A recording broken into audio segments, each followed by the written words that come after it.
Hey, everybody, it's Tommy Canale, and welcome to Before the Lights podcast, the show that tells you how they made their mark. Today, we have a consultant, best-selling author, and public speaker that led a team of over 40,000 cast members. He was responsible for operations of 20 resort hotels, 4 theme parks, 2 water parks, a shopping and entertainment village, along with ESPN Sports. A retired executive vice president of the Walt Disney World Resort. He spent 8 years with Hilton Hotels and 17 with Marriott International. He teaches leadership, management, customer service from his life at Disney. He served as the chairman of the board for the Heart of Florida United Way and the board of trustees Culinary Institute of America. Please welcome to the show, Lee Cockerell. Lee, it's an honor to have you on the show. Thanks, Tommy. Thanks for having me on. Small town Oklahoma farm boy that waited tables, made beds, worked in kitchens. What was Lee's original career outlook? What did you want to do with your life? I had no idea.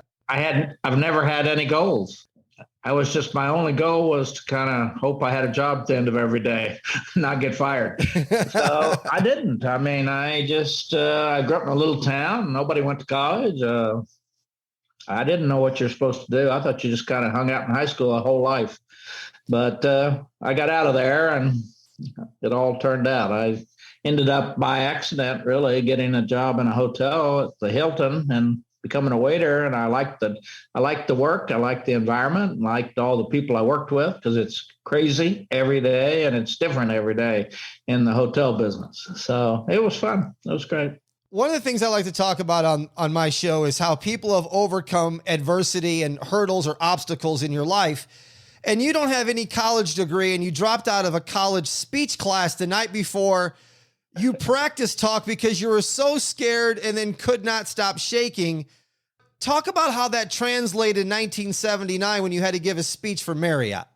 Well, yeah, I was in college in the second year before I flunked out, went in the Army, and I just couldn't imagine getting in front of people. I was the most insecure person in the world. I don't even know why I was in that speech class because I never thought about, hey, you're going to one day have to give a speech, consequences. So I couldn't do it. I just went over to the administration and dropped the course. And then all those years later, I was at Marriott. I was the director of food and beverage operations for the Marriott in Chicago. And marketing people asked me, hey, Lee, we want you to give a speech to about 300 people here in a convention. And I said, sure, because I forgot I didn't know how to give a speech. And I went up and wrote it on a yellow pad, a bunch of stuff, and got up there and read it. And yeah, I mean, I'm sure the audience wished I would just die and go away and get this thing over with. And I've been in those kind of speeches. I can still get a stomach ache when I think about it. I'm sorry you brought it up. But I went and got some help. Bill Marriott's father taught speech at the University of Utah, and he had written a book about it. And I went to see him, and he gave me some great advice and helped me understand. I think the best advice he gave me is, says, Lee, always remember, they don't know what you're going to say anyways. You can just talk for a half an hour, you'll be fine. And I thought that was good. He said, always don't give speeches unless you're really passionate about something. He said, use personal examples, tell stories. Everybody's got the same problems. And I started doing that with my employees and just kind of got better and better at it and got better. And then now today, people actually pay me to tell them this stuff. So I basically tell them, hire good people, train them and treat them right. You'll be fine. And they give me a check. There you go. You mentioned the name Bill Marriott. What did he mean to your career? Well, it's amazing. I was with Hilton 8 years, and Hilton, they're pretty autocratic back in the 60s. You just do what you're told. The GM was the king. I never met one of the general managers. They never showed up down in the kitchen where we were. And then I ended up at Marriott, and Bill Marriott, he sets the pace for just treating everybody well. Everybody adores him. He comes to your hotel and he walks the hotel with you and he gives you good advice. And my career just skyrocketed. I started and I felt good. And they're really into training and development. I mean, I had to go to food school for a week to learn the temperature of dipping ice cream. Did you know that? No, I didn't even know that was a Because if you thing. have it at the right temperature, you can dip it faster. If it's too hard, you can't. If it's too soft, it doesn't work. And if you want to sell a lot of ice cream cones, you got to dip it quick. And I was thinking, here I was, 21 years, 22 years old. I didn't know there was a dipping temperature for ice cream. I mean, did you? No, it's something I just learned today. I'm in my 50s. See, you never know. But it was an important thing to know if you're in the ice cream business, because you want productivity. Yes. So Bill Marriott's just an amazing man. I can't say enough good things about him. I mean, he's incredible. When I joined Marriott, they only had 32 hotels. So I got to see him a lot. And today they have 8,000 hotels. So it was good to be in on the ground level and to learn those soft skills of treating people right and respecting people and including them and involving them and being encouraging. I mean, I don't have a bad thought about Marriott at all. Everybody I worked with, everybody knew the expectations that people are treated respectfully there, no matter what your job is.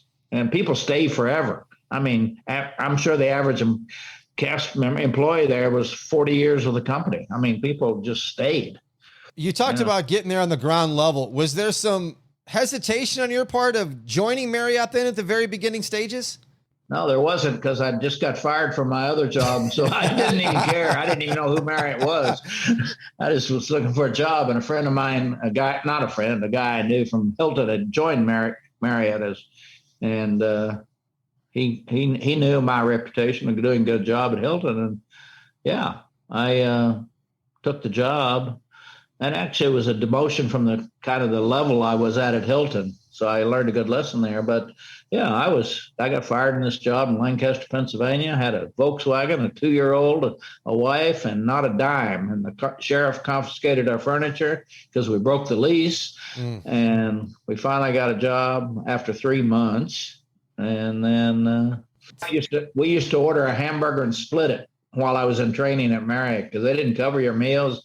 We had no money, zero. Wow. And so luckily we have family and friends that kind of took us in too, so be nice to your family.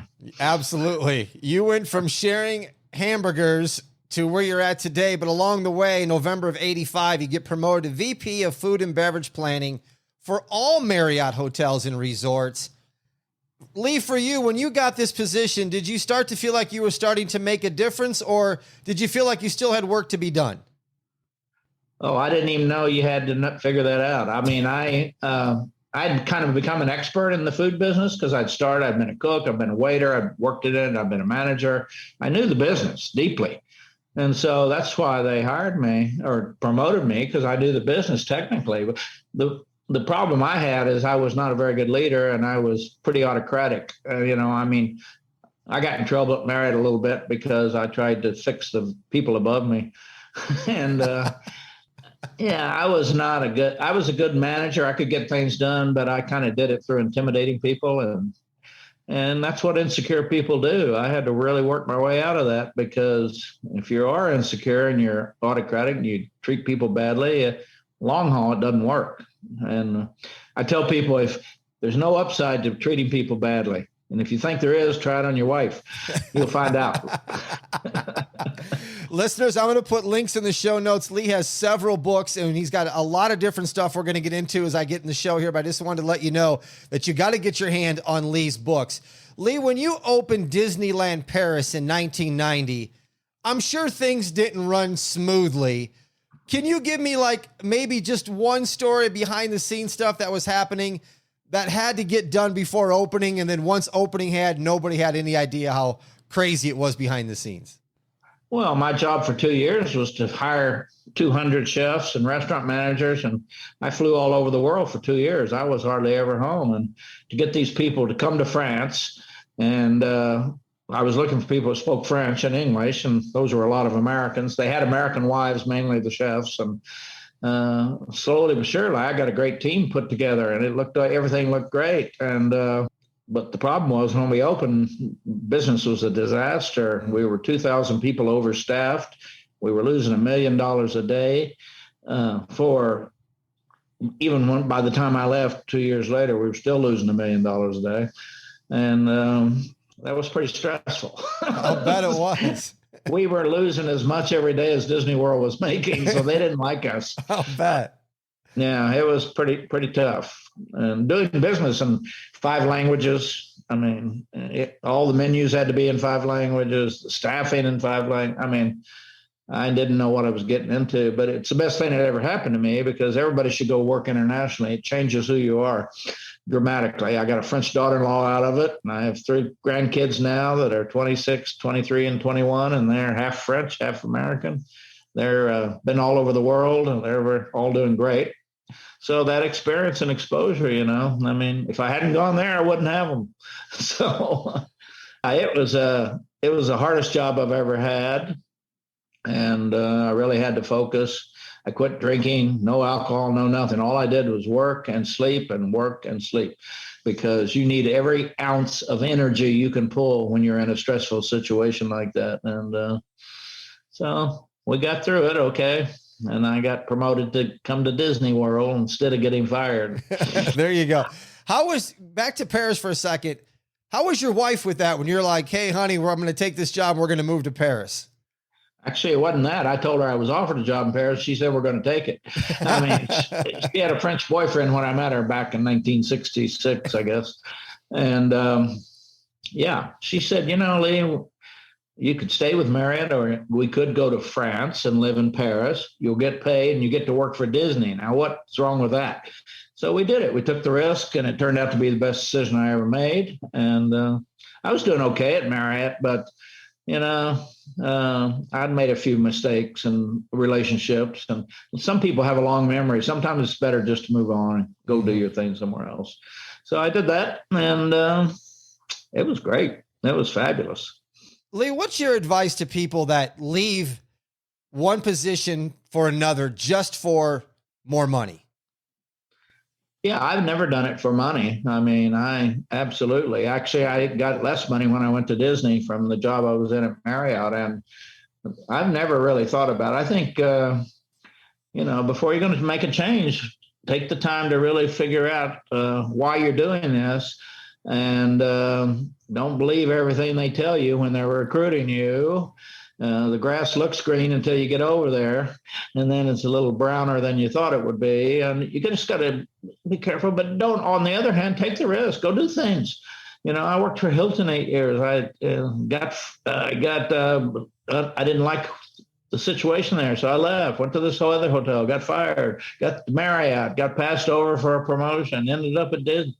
And I tell you, I think my strength was I've had so much experience and exposure to the world that not too much bothers me. And I tell people today, to get ahead, you need education, experience, and exposure. Mm-hmm. Education alone is not enough. And go do things. My granddaughter right now said she's works in Denver and she's got a boyfriend. And she said, they're going to move to Europe. And she's got a French passport. I said, really? I said, is your boyfriend going? She said, I don't know. But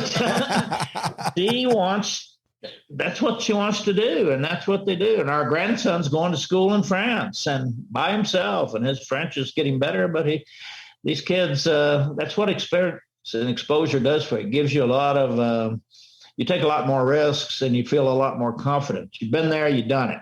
Mm-hmm. And so don't stay in a place you're not happy, because working for 40 or 50 years, it's not good for your health, and it's not good for, literally, not mentally. You can really be sorry you didn't do other things in your life. I say outside of that, in the book, Creating Magic is absolutely fantastic. Listeners, if you're just going to get one book of Lee's, at least get Creating Magic. You won't be sorry you did. What I would like to touch on there, Lee, when you were speaking is, not only do you need exposure, but you also have to pay attention to what's in front of you.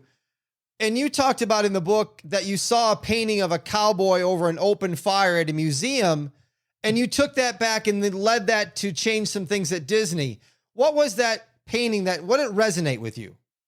Well, I had worked with a fellow that told me that you can get ideas anywhere, to pay more attention and see if they don't spark your imagination. Certainly museums are a good place to go because there's all kinds of statues and models and pictures. And that just, as I got more exposure in my life, I started to notice things that were relevant which is what happens when you are out there looking at new things you've never seen before. And we were opening a hotel at Disneyland called the Santa Fe Hotel. And then we opened another Western concept, and that just looked like a good idea to figure out how to do that and how to be more creative in the banquet displays when you go for a reception at a hotel. And so we started building little brick things and making little things like the campfire. And it's just if you look every day, you can find 1,000 things you could actually change a little bit and put in your business. And that's why I tell people, get out and about, see what everybody else is doing. Look at your competition's websites. What are they up to? You ought to be looking at those every week. Make sure they don't get to doing something you're not doing. And most people are not up to date. They don't get out there and they get behind. You don't want to get behind, because if you get behind, it's hard to catch up these days, because everybody's out there really pushing it. And there's a new idea every 12 seconds. So you got to be on your toes and pay attention. And so I learned to do that, and that was good. Yeah. There's two things there that I've always been a big proponent of. I look at ads in magazines. Just the slogans will tell you a whole lot that you can use in your life.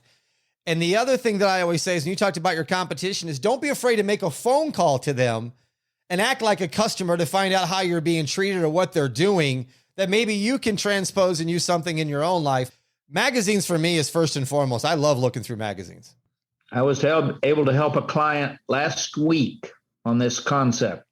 They sell swimming pools, and they were trying to figure out how to break out of all the swimming pool ads in the world, because they're all the same. And I said, well, really, your product is the same customer that goes to Disney. It's family fun in the backyard, barbecue, fun, having family together, everybody coming out, setting over.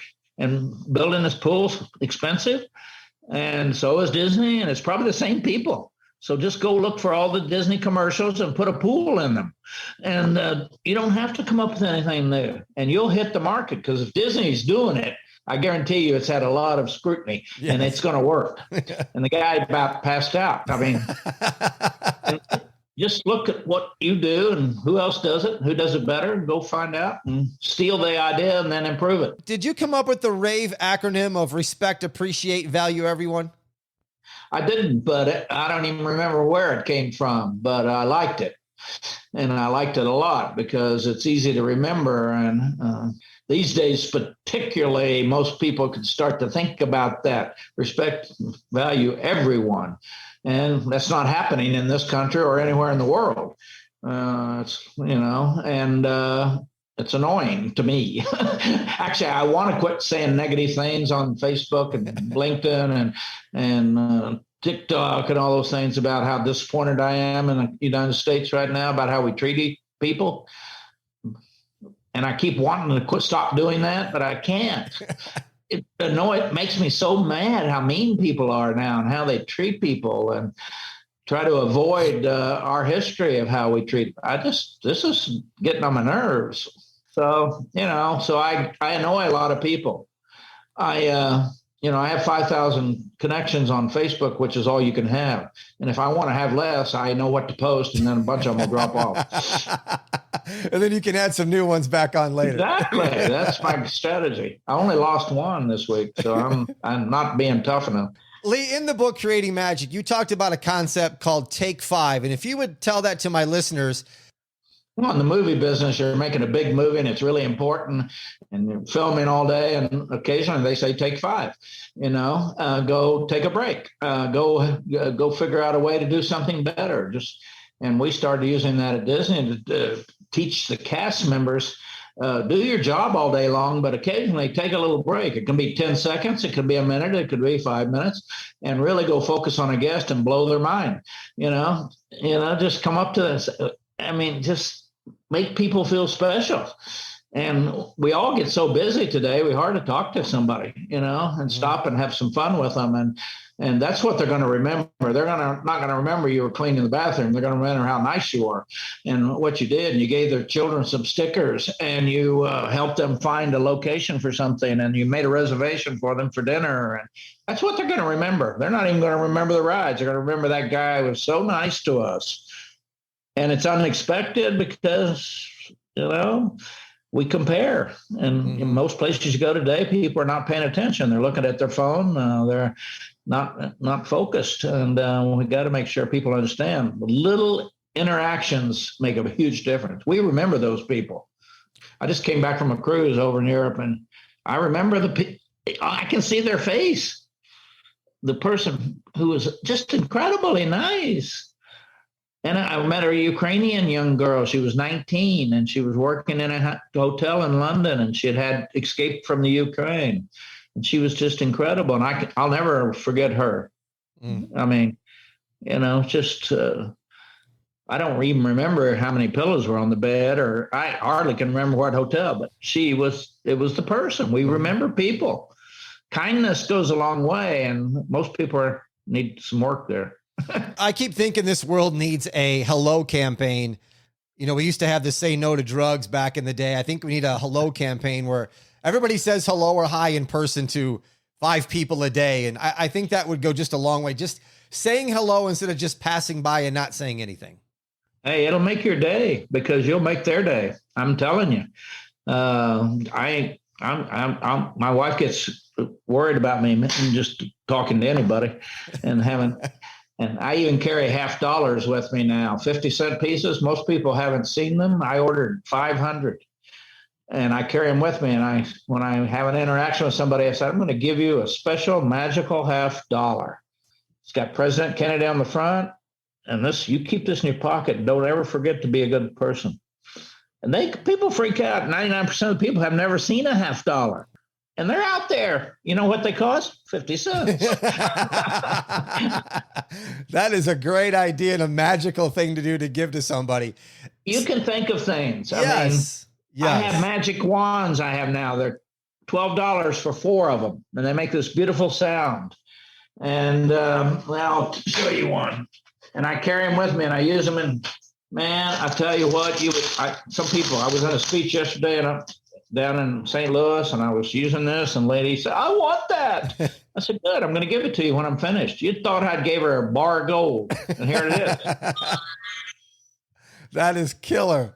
Flashing some lights and the wand sound. $3. 50 cents and $3, making people's day. People want to have fun, and they want to not be bored to death. You're up there giving some PowerPoint presentation. I get it. This is my story. No symptoms to being diagnosed with colon cancer, which led to 4 surgeries and a 50-50 survival rate. It then spread to my liver, in which only 3% are caught in time. Now, a 1% chance it ever comes back. And I'm on the road to inspiring everyone because you have 3 choices: live, die, or fight. Bernie Siegel said, no matter what the statistics say, there's always a way. To book me, Tommy Canale, to speak to your event or group, go to TommyCanale.com. That's TommyCanale.com and get ready to be inspired to inspire others, because you're one day away from changing your life. Click the link in the show notes. Do you think people have a hard time being open to change? I was not open to change. My wife's been working on me for that. Everybody likes change till it knocks on your door. Mm-hmm. Yeah, I like it for everybody else. And that's the problem. And it's hard because it's scary sometimes, the change. Something you're not familiar with, or you don't understand it. I can tell you, living in France was hard. I didn't speak French. Just to get gas was terrifying. And I couldn't say anything. People come up and ask me questions in French. I didn't, it was, I couldn't even order a croissant in the bakery hardly. And it's hard because we get comfortable. Mm-hmm. We get comfortable. I think only 20 million people in the United States even have a passport. They're too afraid to leave the country. you got to take a deep breath and take a risk, or you're going to I said, if you have to be comfortable all the time, you're missing the best part of life. Oh, 100%. I always say life has two choices: step forward or step back. That's it. There's the one. Love that. Yeah. So actually, I carry these in my little bag with my computer when I go for coffee in the morning. I give them to kids that are in there, and their parents they love me. They think that's the best thing that ever happened to them. And actually, one guy booked me for a speech after that. Love that. So you never know. Be nice to people, especially children, because when children are happy, parents are triply happy.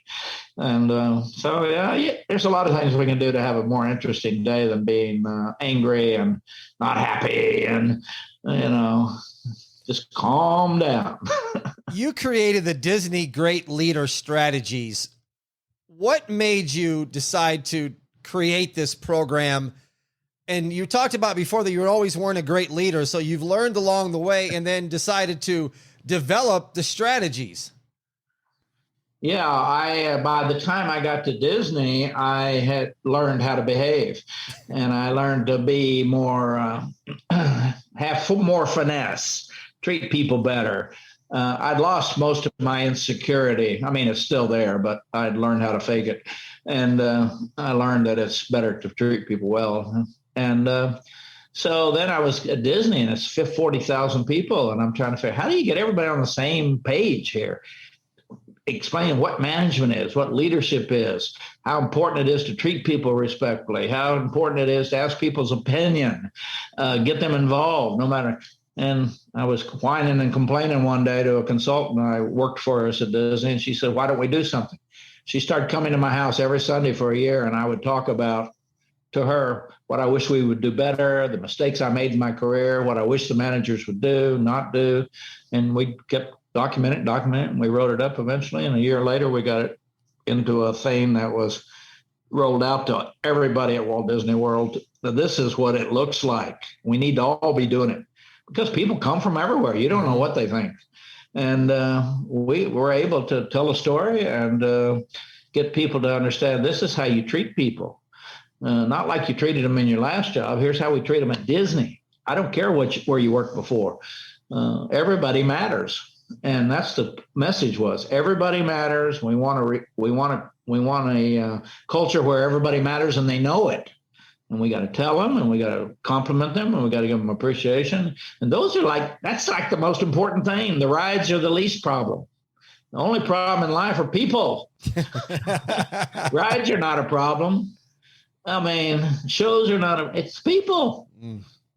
I mean, and everybody's got to get back to forget every problem you have in your life for your whole life will be a person created that problem.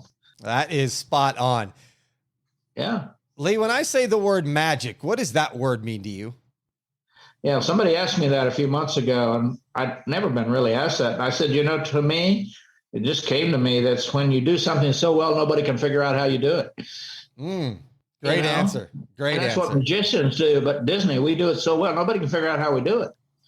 And or other, many products that we love and you love, and how did they do that? And I think that's magic, and it's anybody can do it. Just be better than everybody else, and make sure you hire the right people, and you train them, and you treat them right, and next thing you know, everybody loves you, and they go, "Wow, it's so great to go there. It's magical." And yeah, so anybody can do it. As I said, listeners, go to the show notes. Lee has several books, one of them, Creating Magic, 10 Common Sense Leadership Strategies from a Life at Disney, available in 13 different languages. Lee, did you always want to write this book, being that you wrote it after you retired, or did it come to you after you left Disney? Actually, the Great Leader Strategies I developed became the basis for that book. And actually, it's in 22 languages now. Wow. It's really taken off around the world. And it's in Russian, but I don't talk about that anymore. Apparently, Putin didn't read it because he's not behaving properly. And it's in Chinese, too. I don't think they read it. But the citizens have read it. And That's why a lot of things are not allowed in certain countries. But it just developed out of the great leader strategies. And then I started writing. I wrote a newsletter for Disney, all the cast members every Friday for 6 or 7 years, where I talked about leadership, management, safety, customer service, doing something special, take fives. And so it just came around. Then I got a professional writer to help me. I sent it to him because I don't know where the commas go. I was not a good English student. And he helped me put it together, and he did great. And it's just been, I get more comments about that book, people saying that book. And I just got, most of my bookings for speeches are based, people have read that book and they say, we want, and it's so really, if you look through it, it's simple stuff. It's stuff that's right in front of your face, but the way you've portrayed it in this book, I can't explain it, people. It's magic. Just go get the book. And he also has customer rules, the 39 essential rules for delivering sensational service, career magic, and time management magic as well. I haven't read them all, but I'm going to, because creating magic really got me inspired to read all your books. Well, Career Magic I wrote a few years ago, but I went back and redid it and put more insights into it, more information, made it better. And it's coming out August 23rd. So it's out there for pre-sale now. And the Customer Rules is done well, too. It's in like 18 languages, and it's well. A lot of companies buy it. They give it to their people, and they tell them to read it and then submit one idea from each rule that they could implement in their own company. And they get a ton of ideas, because the book gives people ideas that, hey, we could do this, we could do that. Why aren't we doing this? And so, the name of the game is for people out in the world, keep reading, keep listening to podcasts, if you want to do more and be more, you got to know more. you can't be thinking about 1940. You got to be, a lot of people are not paying attention to that. I have a podcast called Creating Disney Magic. It's got 400 episodes on it. I tell people, just listen to it. It's free. You'll get some ideas. You put them in your business, you'll be a star. The CEO will think you're a genius. Yep. And they're only 15 minutes, people. They're quick episodes. I'm a subscriber to it. Definitely listen to Creating Disney. I'll put a link in that show notes as well. And if you're thinking, well, Lee's got a podcast and he has these books, but I want more, I got you covered. Cockerell Academy, online classes in leadership, management, customer service, and culture. How long have you been doing this, Lee? Well, I wasn't doing it, and I always wanted to do it because I thought I had some good stuff and a lot of things I'd created in time management and different courses. And the pandemic came along and I had nothing better to do. So my partner and I, we just said, why don't we do it? We're going to sit here in the house for a couple of years. So we did it, and we did it on Zoom and over online, and we developed it back and forth. And today it's a membership. It's $400. And I just had another company that wants a licensing agreement on it because they think it's just perfect for their, when they hire people to teach them, it's the reason it's good content is young people, anybody today, people are tired of theory. They want you to tell them how to do it. Yes. Yeah. So I don't say here's reality. Don't tell your wife you like her, if you won't get to the point, tell her, darling, I love you. That is not theory. That's not theory. That is right. Compliment her meatloaf. Even if you don't like it. The best meal I've ever had. That's right. But we got to get out of this theory, XYZ, PowerPoint, box, blah, blah. No, your mother already taught you all this stuff. Just start doing it. Mm-hmm. You get confused when you get in business. I'm telling you, technology is ruining the world. Oh, service is so bad everywhere you go. It's pitiful. If I see another QR code, I'm going to throw up. Well, I just put one on my new business card. Maybe I should take it off. Well, I did too. I put it in my book, but just to go to a restaurant, I want, and it's little and you try to. Yeah, right. I'm with you there. I am with you. Come on. Some of this stuff is not necessary. I went to a restaurant at the airport yesterday, had breakfast. It used to be great. Now they bring the coffee in paper cups, and they're still using this pandemic as a big excuse and customers are going to figure it out. if they want good customer service, Lee, they should use the QR code. Then all of a sudden, this group of people come up with the scroll the menu and singing and dancing. You remember that, then everybody would hit the QR code. Yeah, there you go. There's a better way. That's a better way to do it. Yeah. Or put a little TV on the table so the QR code comes up and I can actually see it. Yeah, there you go. go. Old people can't see anymore, you know. Main Street Leader with Lee Cockerell.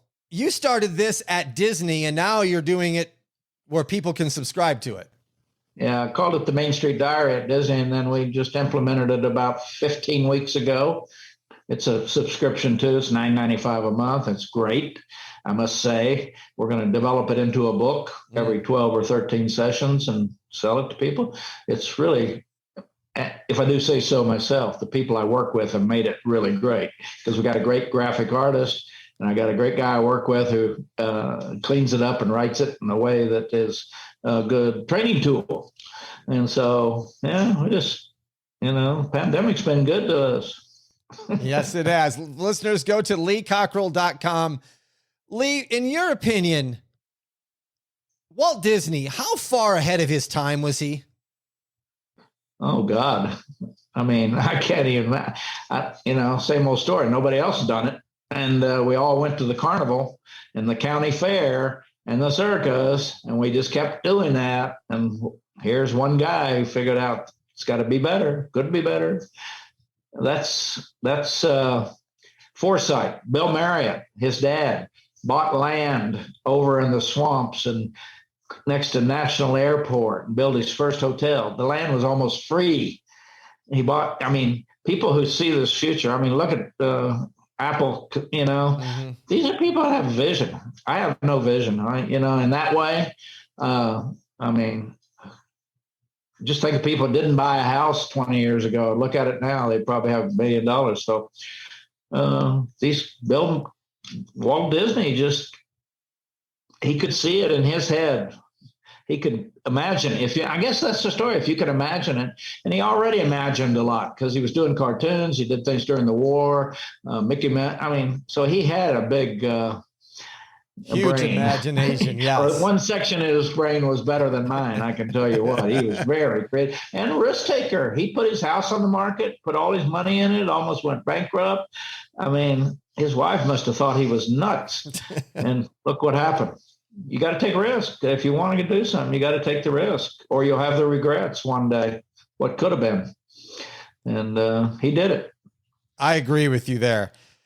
Lee, you've gotten a lot of awards. The Golden Chain Outstanding Leadership and Business Performance from Multi-Unit Food Service Operations Association. The Silver Plate Outstanding Operator in Food Service Industry from International Food Service Manufacturing Association. Excellence in Production Operations Management and Leadership. The one I want to talk to you about is the one I think is most dear to you, is Grandfather of the Year of your 3 grandchildren, Julian, Margot, and Tristan.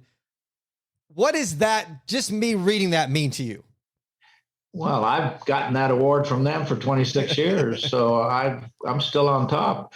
It's amazing how I'm the only person in America that got the best grandkids, but they lived a mile from me. They grew up here. We traveled together. We vacationed together their whole life. They call me when they're in trouble with their parents.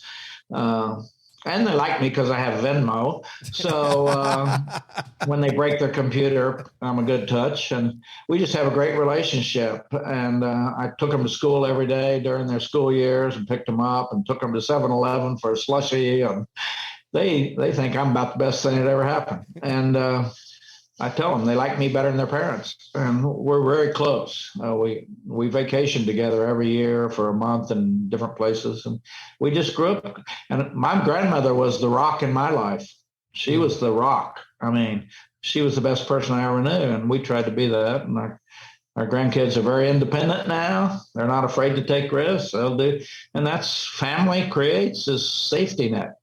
They know they can take the risk because we'll be there to support them if something goes wrong. And they're the best thing that ever happened. Earlier on in the intro, I read off a portion of your fantastic resume and all the things that you've been involved in with Disney and Marriott and Hilton. And we talked about you writing books and the online academy and your podcast and the Main Street Leader Are you more busy now than you were then? You can't be more busy than you are when you work at Disney. Okay. But I'm busy. And why am I busy? Because what are you going to do all day? Mm-hmm. I mean, there's nothing. The worst illness is boredom. Ooh. That'll take you out. And so I keep busy. I have a lot of clients. I've booked a lot. It's really getting busy now because people are having meetings again. I was in Nashville last week, St. Louis yesterday, going to Canada to speak to Domino's Pizza, a lot of things. And I enjoy it. People say, why do you do that, Lee? Why don't you just be retired? I said, because people clap and I'm insecure and I need to hear the clapping. When I play golf, nobody claps. So I quit doing that, And if you lay on the couch, your brain goes dead. You got to keep busy, read. And they say that, people that read a lot and do things and keep busy, you have a better life. So got to do something. My wife, I go to a coffee shop every day, 3-4 hours, coffee for the soul. It's near me. It's amazing. And I work there for 3 or 4 hours. They love me. I've been going there every day. I'm their favorite. They send me an email when they don't see me. And it's just, my wife was telling a friend of theirs, Lee, every day he goes away, he leaves for 3, 4, 5, 6 hours. And the lady said, I wish my husband would do that. So, and that's why I've been married 54 years, I leave. My wife needs privacy and so do I. And we need to do our thing. And she does her thing, I do mine. And we meet up at dinner. And so you got to really, you got to figure out where you spend your time, because if you don't, you'll be sorry one day when you wish you had done the right things and spent the right time. And I know that well. Don't try to become famous, because famous people have a lot of problems. Let's look at them. Can you imagine being so famous you got to have a bodyguard all the time? No. Give me a break. I mean, and drugs and alcohol and divorces. And I mean, these people can't be happy. No. So I say, when you become a big deal, don't. Let it go. Your mother already told you, be careful. Don't get too big for your britches, and listen to your mother. Well, one thing I value a bunch is time. And I just want to say thank you so much. It's been an honor to spend some of your lifetime and my lifetime together talking. This has been just an enlightening day. It's fun. It's a good subject. We all ought to think about it every day. How can we be better? In today's real estate market, you need to work with a real estate professional who you can trust. Amy Canale is a proud member of the Berkshire Hathaway Home Services Network in Nevada. She will provide the absolute finest service, dedication, and expertise possible. Whether you want to buy, sell, or rent, Amy can help make your home ownership dreams come true. To contact Amy, call 480-685-1217, go to her website, amycanale.com, or click the link in the show notes. BS 0146092. Agree. So thanks for having me on. I really appreciate it, Tom. Good to see you, man. You are more than welcome. Listeners, go follow me at Instagram, Before the Lights Podcast, and go get those extra 5 bundles. Go to beforethelightspod.com/shop, or I'll put a link in the show notes. Thank you for listening to Before the Lights. I'm Tommy Canale. And until next time, everybody, I salute a chin chin as Lee waves the wand. There you go.